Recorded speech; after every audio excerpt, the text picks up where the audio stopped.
Mag-start na tayo ng garlic kasi mainit na yung oil. Garlic.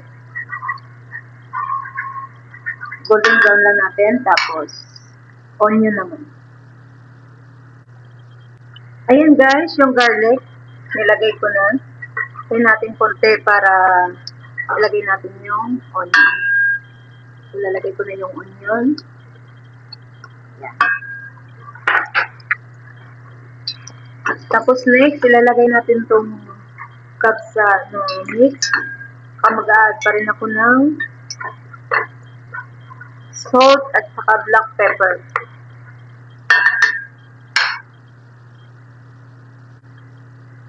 Ito, ready na yung onion. Bawasan natin yung apoy. I-add na natin itong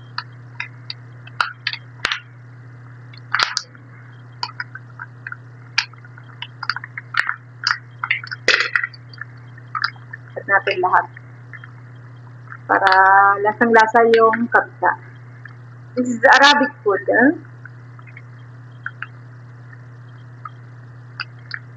Arabic food ng kapsa. Tapos, mix lang natin. Saka natin ilalagay yung chicken. Wait lang natin konti. Okay, ready na yung ating lalagay na natin yung manok. Kailangan guys walang tubig para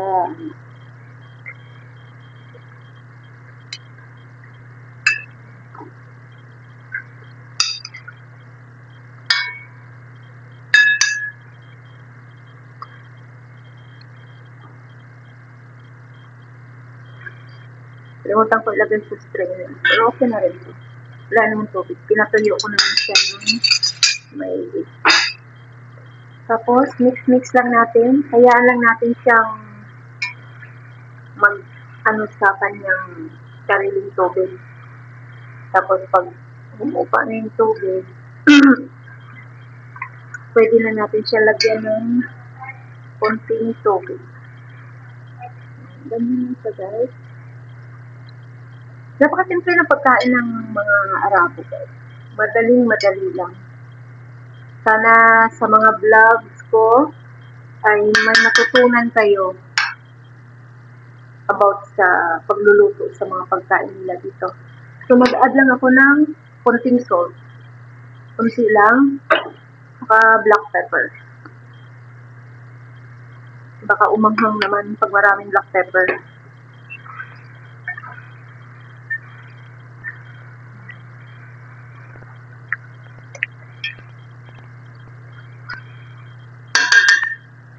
Takpan lang natin siya hanggang sa matuyo sa sarili nito.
Ngayon, ilalagay ko na yung rice.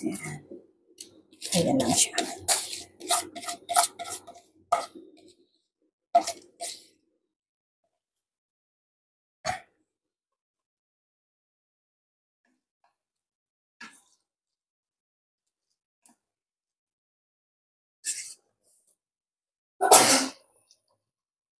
Commercial. Nag-atching ang kasama ko. Ayan.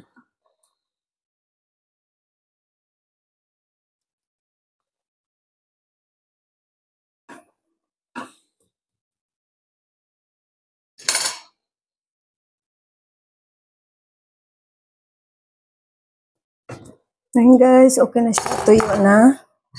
Ayan. Nasa ilalim ang manok yan. Wala na siyang tubig. Okay.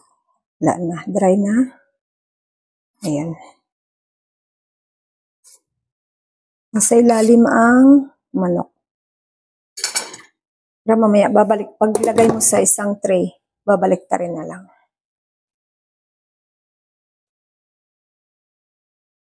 So, guys, hanggang dito na lang ang aking vlog for today. Papakita ko mamaya yung yung kabuuan ng pagkain na kabsa. Thanks for watching. Please like and share. See you next time. Bye.